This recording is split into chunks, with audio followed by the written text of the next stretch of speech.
What truly matters is not which party controls our government, but whether our government is controlled by the people.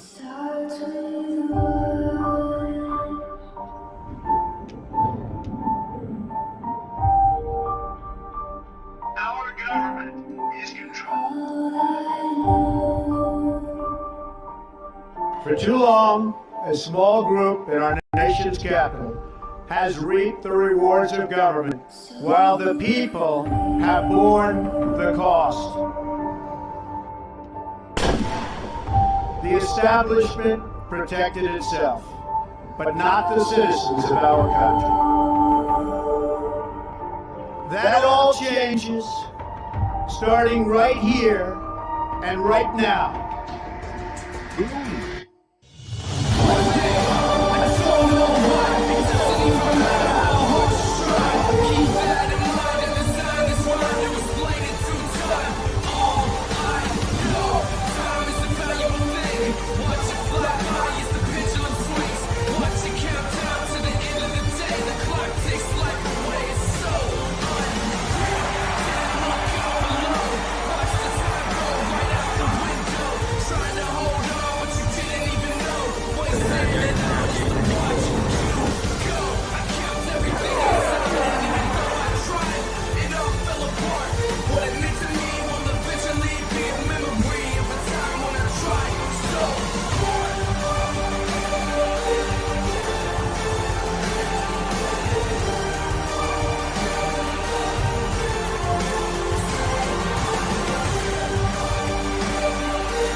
So, an der Stelle kann ich nochmal auf Andreas seine Globalistenbücher hinweisen. Der neue Teil ist raus, Daimler-Benz und die Lateinamerika Connection. Es ist sehr faszinierend. Des Weiteren kann ich nochmal darauf hinweisen, auf God the Invisible King von H.G. Wells, wo er Gott als dieses Rauchmonster beschreibt, was für sie ja Gott ist, dieses Rauchmonster. Ja, für uns ist ja Gott das ganz anderes. Aber für die ganzen luziferischen Freaks ist Gott ein schwarzes Rauchmonster, was nicht greifbar ist. Was wie bei der Serie Lost. Ja, so ein schwarzes Rauchmonster am Ende des Universums, was wie eine riesengroße Uhr agiert. Das ist ihr Invisible God. Na, das ist hier Lucifers Bester. Gut, wir gehen einfach mal rein. Bei Club of Rome, The Final Revolution. Wir haben schon gewonnen, aber einfach nur aus bildungstechnischen Gründen, um die ganzen Pisas da draußen ein bisschen mit Bildung zu stopfen. Früher am Morgen haben sie noch Aufnahmefähigkeit. And they wrote a few documents. One of them was Limits to Growth, and that came out in 1968. Kurz noch zur Erklärung. Nach dem Zweiten Weltkrieg dachten alle, wir hätten einen Babyboom. Durch diesen Babyboom dachten alle, es gäbe plötzlich zu viele Babys. Was aber Schwachsinn ist. Durch den Krieg hatten wir ein Minus quasi an Babys. Und durch den Babyboom haben wir das erst plus minus null aufgefüllt. Wir haben jetzt nie 50% zu viele Babys, wir haben auch nicht zu wenig Babys, wir haben genau richtig die Babys nach dem Krieg. Ne? Wir haben aufgeforstet, so gesehen. Wenn man aber das Wort Babyboom platziert, um dann 1970 Limits to Growth zu generieren, also nach dem Motto, es sind jetzt zu viele Babys da, jetzt reicht aber auch mal mit Babys. Und man führt die Anti-Baby-Pille ein und die Scheidungsreform und Deep Throat und Schulmädchenreport und die Kreditkarte und alles, was man halt so braucht zum Rumhuren. Ja? Weil jetzt ist ja ein Limit, jetzt reicht, jetzt haben wir genug Babys. Gut, hier geht jetzt das Buch los. Right after the so-called baby boom, which I mean, even just that introduction, there's a lot to unpack there. I mean, what do you think about the nomenclature of baby boom? Baby boomers, the population. The first thing that comes to mind is the idea that that there was a baby boom, and that's because there had been, the wars. And then what happened was there was a lack of population and there was a baby boom. And believe it or not, this was actually studied, and they watched to see where these trends would go. There's direct evidence of this. Actually, in Daniel Eslin's Tavistock book, he talks about this, that the social engineers, the social planners figured on the fact that there would be a boom around this time period, and they actually wanted a growth-based economy. And then what they wanted to do was to restrict things. They wanted to move into this time period where they could test out the ideas of austerity. Now, we are presently going into that period that they literally planned a long time ago. And these are all recorded in the Globalist books, the many, many books that I cover in my series. So both the baby boom period was studied, and then the plan of bringing in austerity. So what we're going to be talking about tonight deals a lot with this notion of austerity on the part of the bankers, on the part of convincing you for social engineering that you don't need private property, you need to live in a communal, austere way, pushing things like tiny housing. An der Stelle müsste ich gleich noch dazu sagen, 1970 wurde nie bloß der Club of Rome, es wurde ja dann auch das World Economic Forum und Klaus Schwab, genauso wie Vatikan II nach den 68ern. Man hat aus gutem Grund erst die 68er eingeführt, um danach Vatikan II im Einklang mit den 68ern. Ob sie es wissen oder nicht. Pushing the green stuff, it all is part of the exact same stuff. And it's all, again, been written about publicly in so many white papers and so many books for decades and decades and decades.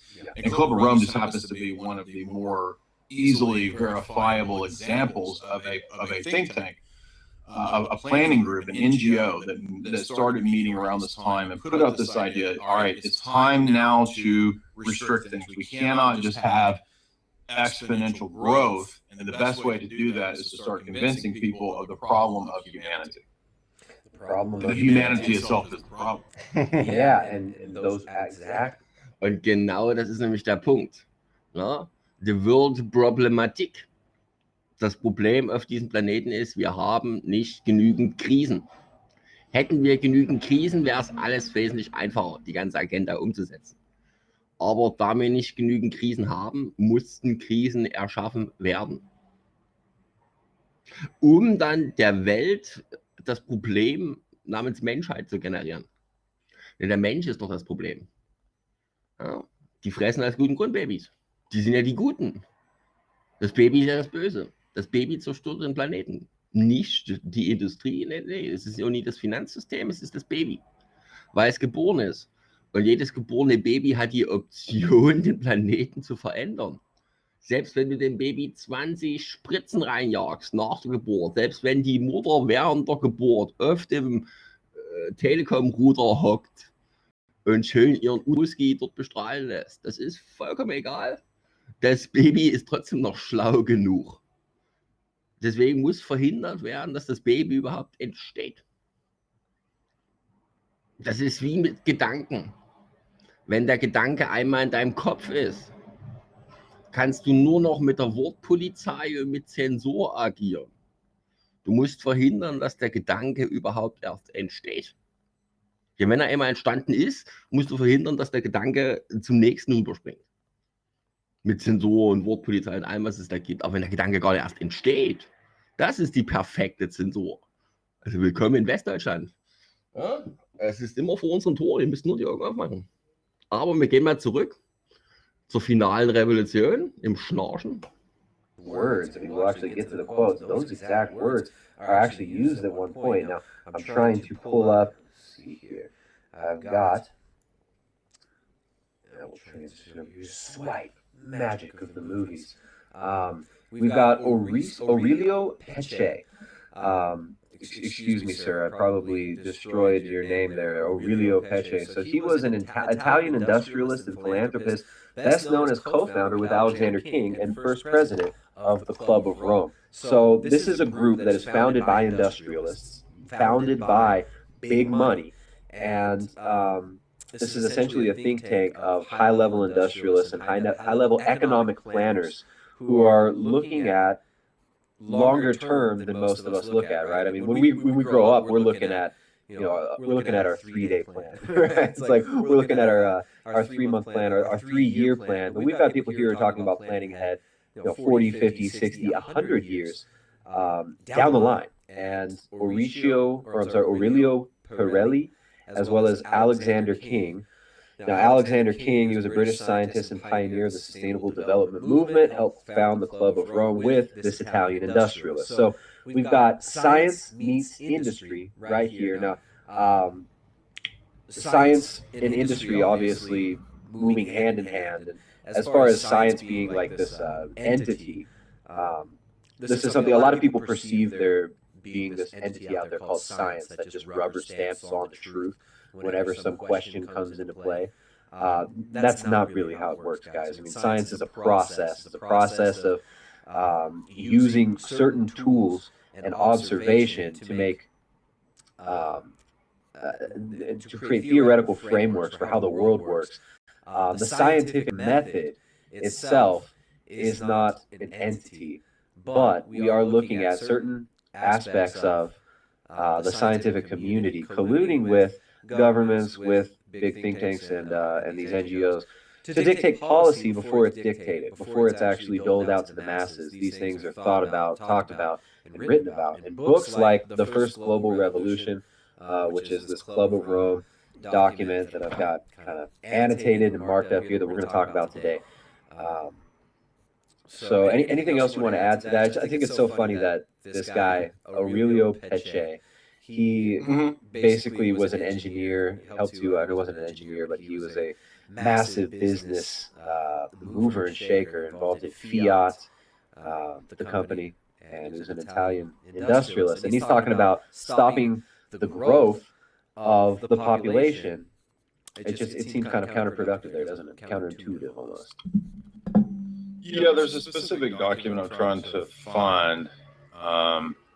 I know I read it many years ago, and my mind is pretty spot on when I try to recall these things. But one of the members of the Club of Rome is also directly involved in high-level black magic and occult. And I cannot remember where I read that, but Which group? and I don't remember which. Temple of Set. Ah, interesting. Now that's all Michael Aquino. So one of the prominent Club of Rome members, I'm trying to find where that was, but it was in a footnote. I can even see the footnote in my head, but I cannot remember what book it was in. Anyway, it might not have been his book, but the reason that's relevant is that the perspective of a person who is an atheist, who is somebody who, let's say, David Rockefeller. Yeah. As far as I know, David Rockefeller is an atheist. I don't know that he had any scientific perspective. Well, his family claimed to be not evangelical, but Protestant. Right? They were mainline Baptist, but I'm talking about that was Daddy.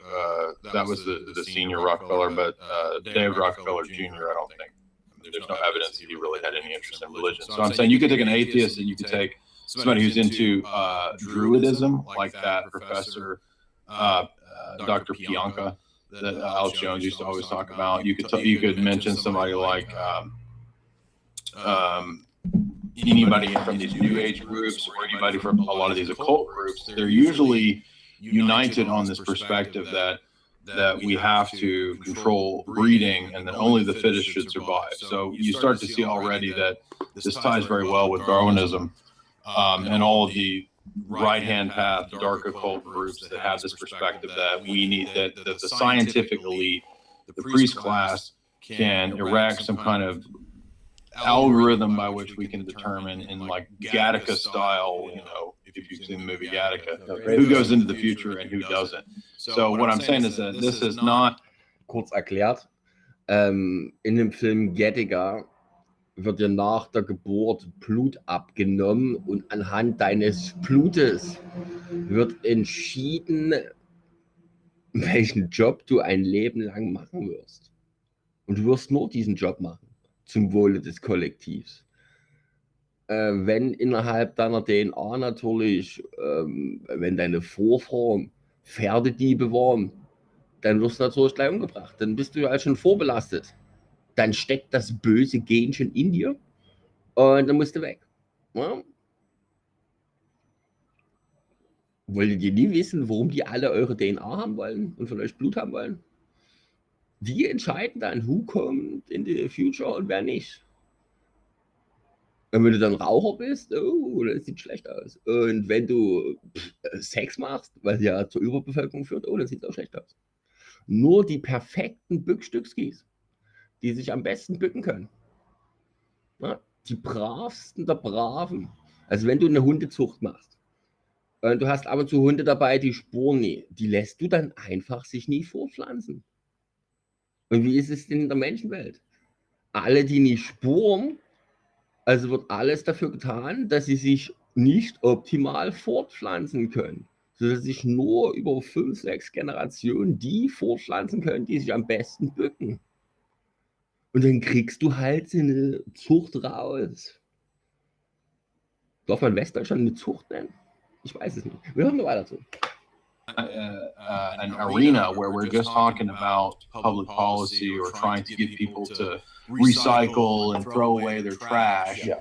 This is about revolutionizing everything in the world and everything in life. That's how big this issue that we're talking about is the main issue. It's everything. Yeah. This is it. This is the whole so-called conspiracy. Well, and the people that are planning this are the people behind the Industrial Revolution. I mean, these are the big venture capitalists, the big banking conglomerates that actually bankrolled and profit off the Industrial Revolution and off of all the big wars since the Industrial Revolution. This green movement, this talk about sustainability. This is the language that is being injected into the culture in order to manipulate the mass, mind state about what we're doing with our lives. And these ideas are being used by these same people who created the Industrial Revolution. So why would the people who created the Industrial Revolution be talking about stopping the spread of industry? On the surface, they say this is about stopping the spread of the exploitation of the planet, stopping the spread. I mean, it sounds really nice, right? And especially if you're a millennial, you're raised in the suburbs, maybe kind of not really sure where your food comes from. These people start talking about sustainable development, the sustainable production of resources. Wouldn't they be shooting themselves in the foot? Oh, now it just came to me. I'm sorry. It was, I think, it was something related to Marie Strong. Now, yeah. We talked about Marie Strong here before.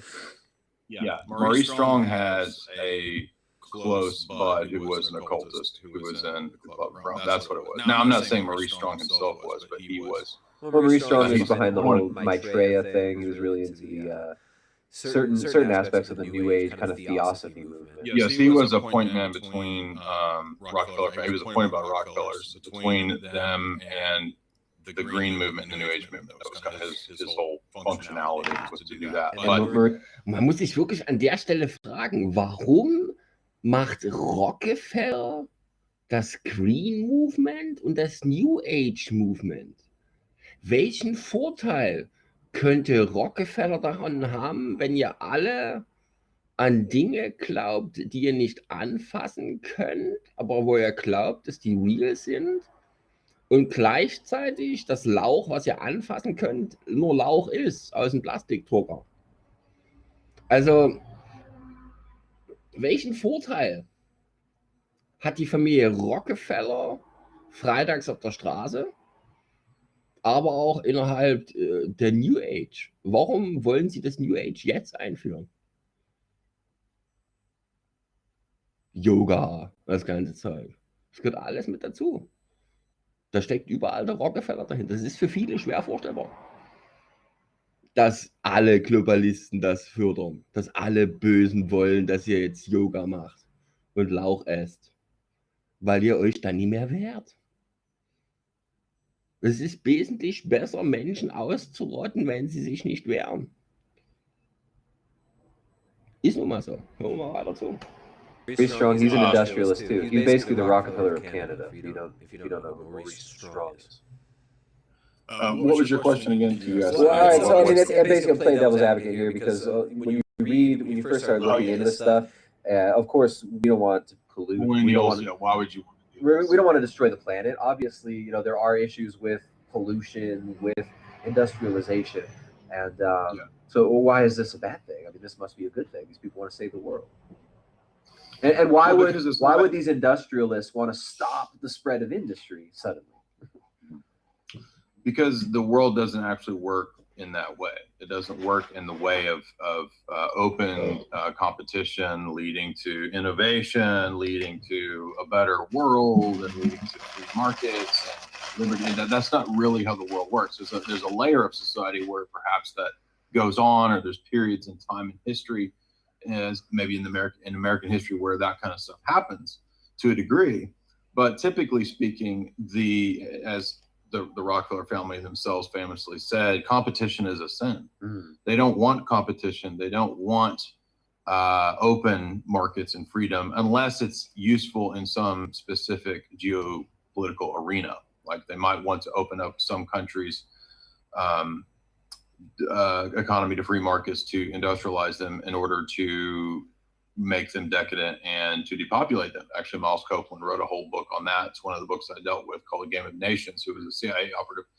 Copeland says that they intentionally industrialized and freed up Egypt so that Egypt would get to the point where it would start limiting its population in 10, 20, 30, 50 year actuaries. So in the same way, the reason that this is not about Kurz erklärt, du brauchst erstmal in jedem Dorf in Afrika oder in Ägypten einen Arzt mit einer Spritze. Wie willst du die alle spritzen, wenn es nur eine Straße gibt und einen Arzt? Das funktioniert so nicht. Du musst die Logistik aufbauen, du musst alles aufbauen, um sie dann alle mit einmal töten zu können. Deswegen baut man bei euch Straßen. Deswegen haben wir doch die Digitalisierung, damit das Gefängnis besser funktioniert. Alles, was sie machen, machen sie ja nicht für euch. Sie machen es für sich. Ne? Immer dran denken. Making a better world is that what that actually means is a hyper-controlled, hyper-managed society where everything from womb to tomb is essentially run and managed by technocrats. So it has nothing to do with making things better. It has everything to do with making things better for a specific super elite strata of society. And I'm not talking about the guy who has $1 million or $10 million. I'm talking about the super rich, the super elite, the top 0.0001%. And these are the same people who are talking about the fourth revolution, the fourth industrial revolution, right? Which is the automation of everything, AI, the post-human era is what they call it. Yes. So of course, they don't want growth anymore. They want to put limits to growth, which was the first publication by Club of Rome was called Limits to Growth. And this was by the big industrialists who just a few decades before were saying, grow, grow, grow, laissez-faire, free market, that's because they competition. wanted the population to create the population is a giant energy battery source from which they could produce the technological revolution. And now the tech is here and AI can, they believe, run itself. They're not going to need the rest of the human batteries. Yeah. And the reason, and just another thing to throw out there, the reason this group was called Club of Rome is not because it was a bunch of Romans. It's not there's like this Vatican thing or anything. It's they met in Rome at first at the Accademia dei Lincei in Rome is where they first met. So they called it the Club of Rome. But essentially they're talking about the predicament of mankind, they call it. They want to adopt a global approach to the vast and complex problems of the world in which interdependence between nations within a single planetary system is constantly growing. So focusing on issues, policies, and options in a longer-term perspective than possible for governments which respond to the immediate concerns of an insufficiently informed constituency, seeking a deeper understanding of the interactions between the tangle of contemporary problems, political, economic, social, cultural, psychological, technological, and environmental, for which the Club of Rome adopted the term the world problématique. So they're essentially, it's kind of a lot of the same language you see in like H.G. Wells, isn't it? An der Stelle muss man die 10 Gebote der Menschheit von Klaus Schwab, weil es gibt ja die Georgia Guidestones, das ist ja lächerlich, das ist ja langweilig. Es gibt ja auch die 10 Gebote von Klaus Schwab.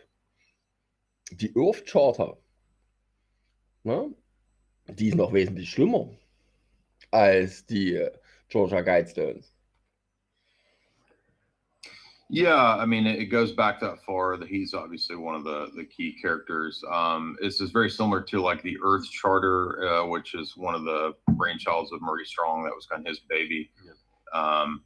Where he said basically the Earth Charter is the UN, the more modernized UN plan. I mean, if you go, you can go back and read Julian Huxley and his philosophy of UNESCO, which I did a talk on a couple weeks ago. That was kind of the beginning groundwork of UNESCO, and then as we move on, you get in more recent times the Earth Charter, and it says basically what Strong says is Earth is our home, and we are part of a vast evolving universe, and everybody has a right to animals, fertile soil, pure water, and clean air. However, global growth has put us into a crisis. Every one of the globalism books that you read, it always begins with, we are in a crisis, the crisis, the crisis, the crisis. They always start the books with the crisis. They're all written like from like a cookie cutter. And I didn't even use that term in the video because, as you guys know, the algorithms on YouTube, they're very strict these days. So I'm pretty sure words like crisis maybe should be avoided if you're trying not to get kicked off of YouTube in the immediate future. So I avoided that word. No, I'm not saying you can't use it. I'm just saying in the title, I decided not to put that word because I didn't know if climate crisis would be would get flagged. But yeah, dude, that's the talk. It's always. Wie du siehst, kaum stellt man auf deutsche YouTube kommt nichts mehr. Stellt man wieder zurück auf Englisch, kommt wenigstens was. Ich reg mich darüber nicht mehr auf, dass YouTube immer anders funktioniert jedes Mal, wenn es spontan Langeweile hat. Aber es ist nun mal so, kann man nicht ändern.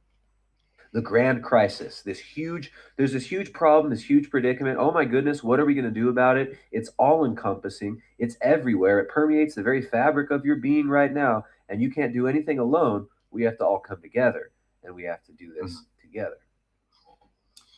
Right, and this is actually a socialist document. Now, I'm not falling into the socialist, capitalist, communist dialectic. You're not a libertarian, bro? But what I'm saying is that this document is intended to be the answer to the problems that libertarian free markets are blamed for. So you have this period of the industrialists pushing all this stuff, and then you have this vast army of the socialist left who tell us that we have to be a part of this global community. And then that's all blamed on the so-called capitalists. But actually what's ironic is that the same people behind Industrial Revolution and the big industrialists are the people behind Murray Strong and the Earth Charter, namely David Rockefeller and the global elite. Yeah. So it has nothing to do with the left and the right stuff.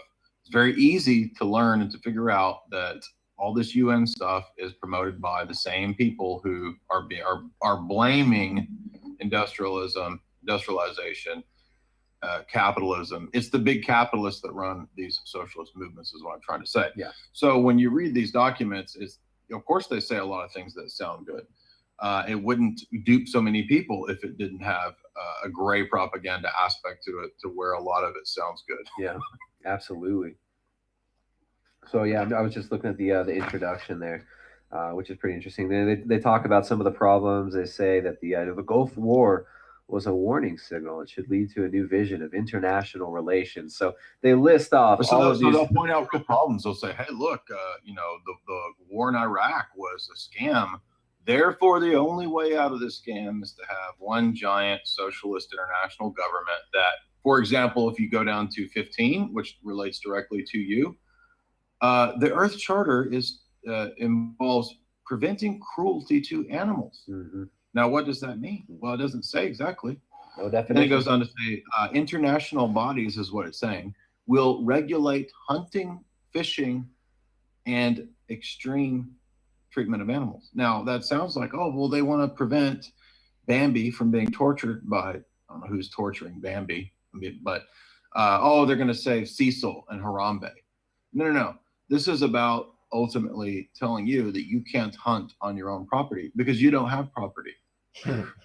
Right, yeah, exactly. Ja, also nochmal kurz ins Deutsche gefasst, spontan. Das Schützen der Tiere vor Gräueltaten, was international dann geregelt wird, läuft darauf hinaus, dass du nicht mehr jagen oder fischen darfst auf deinem Eigentum, weil du ja erstens gar kein Eigentum mehr hast und zweitens, um das Tierwohl zu schützen. Du wirst verhungern, weil das Tierwohl über dir steht. Limits to Growth, genauso wie dieses CO2-neutral, das heißt Trailer Park. CO2-neutral heißt Trailer Park Boy. Du lebst dann in einem Wohnwagen. Das ist CO2-neutral. Wohnwagen. Du bist der Holländer. Dauerhaft. Ja? Das wissen die Kinder bloß nicht, wenn sie auf der Straße rumrennen. And you know, it's just, it's absurd. So the problems that they list here, it's funny. So they talk about, we are in the early stages of the formation of a new type of world society, which will be as different from today's as was that ushered in by the Industrial Revolution from the society of the long agrarian period that preceded it. So we were looking at societal planning at a grand scale decades ahead of time. So these people are saying that there is going to be a major change, and here are all the problems that are going to drive those changes. And of course, they talk about information society. These are creating what is variously called the information society, the post-industrial society, or the service society, in which employment, lifestyles, and prospects, material and otherwise, will be very different from those of today for every human being. So it's kind of like this hypnotic language almost, right? It's like, ooh, things are changing. The times they are changing, you know, and they put this out through media as well. I mean, even the cultural, popular music, the films, and of course everything is changing. From the time you're a baby, your body is constantly changing. So they use this hypnotic language to tell you, oh, change is happening, change is occurring on this grand scale, and you better get ready for it. It's almost like it's kind of like an initiation, like a ritual initiation of everybody into this new world. It is, and in fact, the UN did put out and support many of the New Age initiatory ideas. In fact, within the many of these writers, as I cover in the series, they actually talk about the promotion of a new kind of religion like that. And so ultimately, what they determined was a form of earth worship would be the most amenable version of this.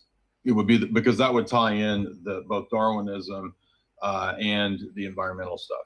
Right, or obviously the earth worship stuff would. But could I add real quick, by the way, that in this charter, if you read 11, there's all your SJW stuff, and it talks about the participation of women in all areas of life.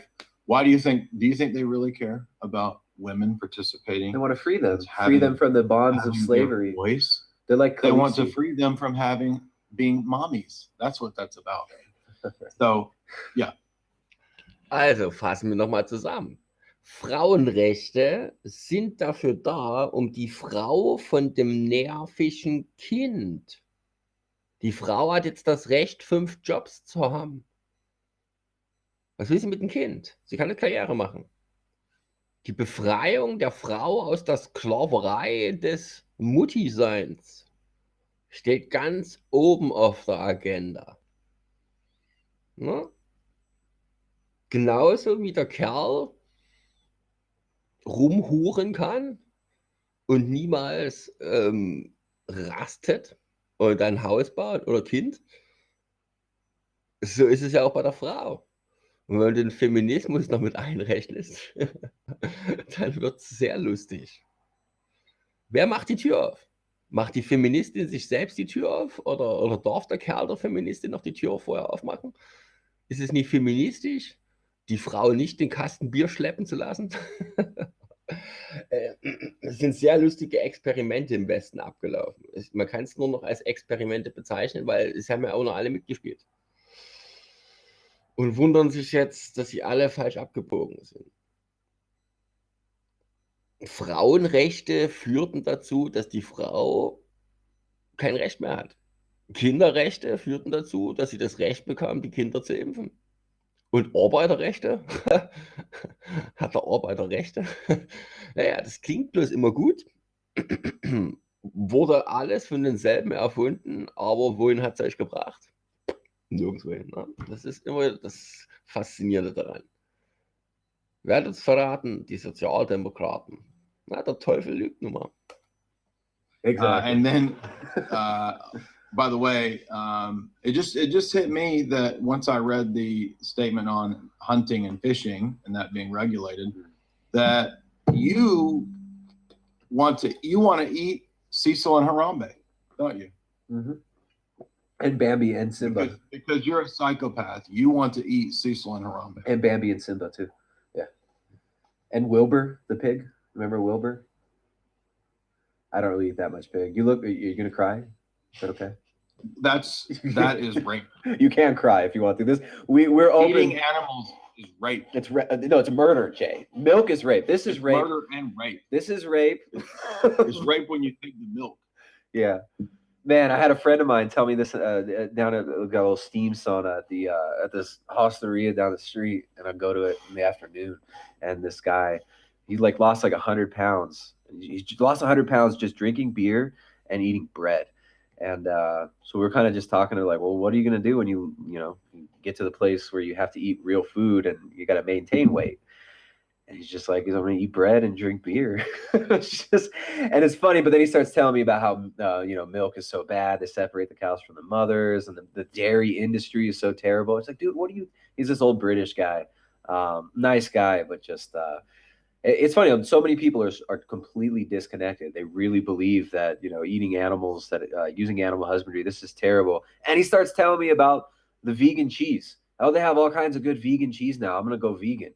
I'm just like, dude, you think it's better to get that soy GMO shit that's imported from all over the world than to just drink milk from your neighbors? He's like, yeah, well, they take the baby, they separate the calves from the mothers. It's just so ridiculous. Yeah, no, I didn't even realize that the original was at the 92 Charter.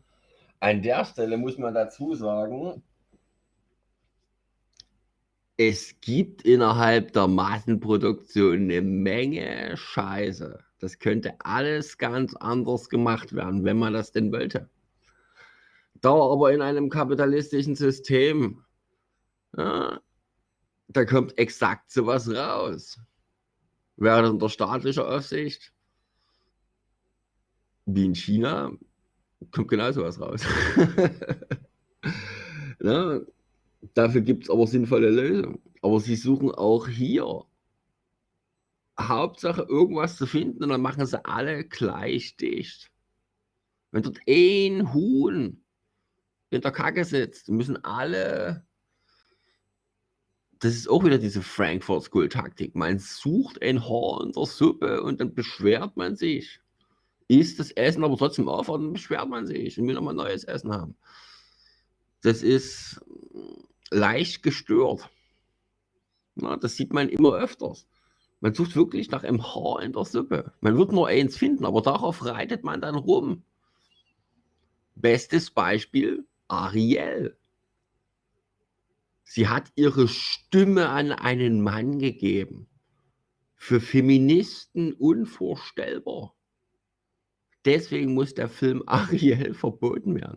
Dass es dort nicht mal darum geht, in Ariel die Meerjungfrau.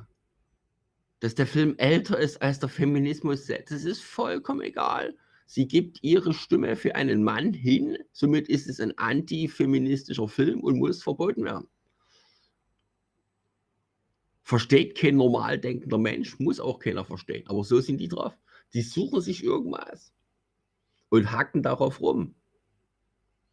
Das ist schon eine leichte Form von Gestörtsein. Also Feminismus. Talk about that, or was that the recent one, the Rio? The one I'm looking at is just from UNESCO. It doesn't have a date on it. Okay. I don't know which one it is. Yeah, this is the whole thing about animal exploitation. That's pretty crazy.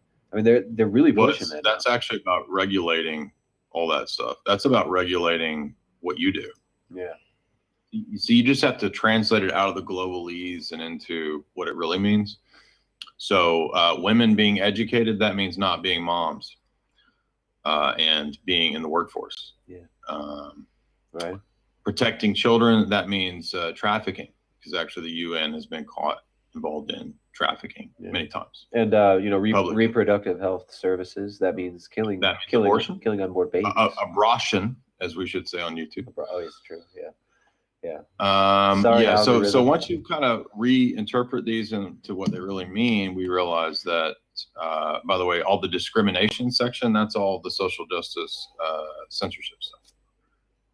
It's funny the language that they use in these documents. I mean, it's very alchemical. The new society is emerging from the chrysalis of an often archaic and decadent old societies. Its evolution is complex and uncertain, and its manifestations are difficult to decipher, making the tasks of the decision makers in both public and private sectors more difficult than ever, and inducing a permanent uncertainty in all thinking individuals. So, they're saying that this is a fact, but at the same time, there seems to be this undercurrent, because these people very well know that feeling of uncertainty in all thinking individuals is being programmed in via the cultural zeitgeist, via the media, via education. Yes. I mean, if you think about the fact that this was planned decades ago, we start to see the patterns, right? So one of the things that I highlight is in 29, now going on the 30th book in my series, they all say the same thing on about 4 or 5 points. I know you know those points, so I'm not going to rehash them to you. No, well, the audience, man, they might not. Well, so basically in every one of these major writers, planners, social engineers, technocrats, bankers, for the last 100 years, they all have about 5 or 6 kind of basic core dogmas. I should probably put it into like a 10-point, figure out 10 of the patterns and make it into like a globalism 10 commandments. Do seven for all the G's out there. Well, that's G7. I mean, we could probably come up with 7, but the ones that come to mind would be that you have to believe in Darwin. There's no globalism writer I've ever found who doesn't absolutely 100% commit themselves to Darwinism. You have to believe in a form of global government. So I'm trying to list these. So that's 2. That could relate to many different things, many different types of it, and they do debate these things over the century or over the last century. But you have to believe that that's the way to go. You have to believe in one form of a single economy. That's what all of them say. Like a solid state economy is what they're kind of moving towards, right? Like zero growth economy, like no more growth. We can't keep growing. Yes. Well, the only period, like we said, there was a period right after World War II where they were pushing production and consumption. But that was before they made the decision to move the Western industrial base to China to the east. And that was a decision made by our elite. It wasn't because China outcompeted us. It's not the free market that put Walmart at the top of the chain, having all these Chinese slave goods. That was a decision that was made by the Rothschilds, the Rockefellers, and the Walton family. That was all organized by the elite. And that's what completely changed the Mom-Pop-Business.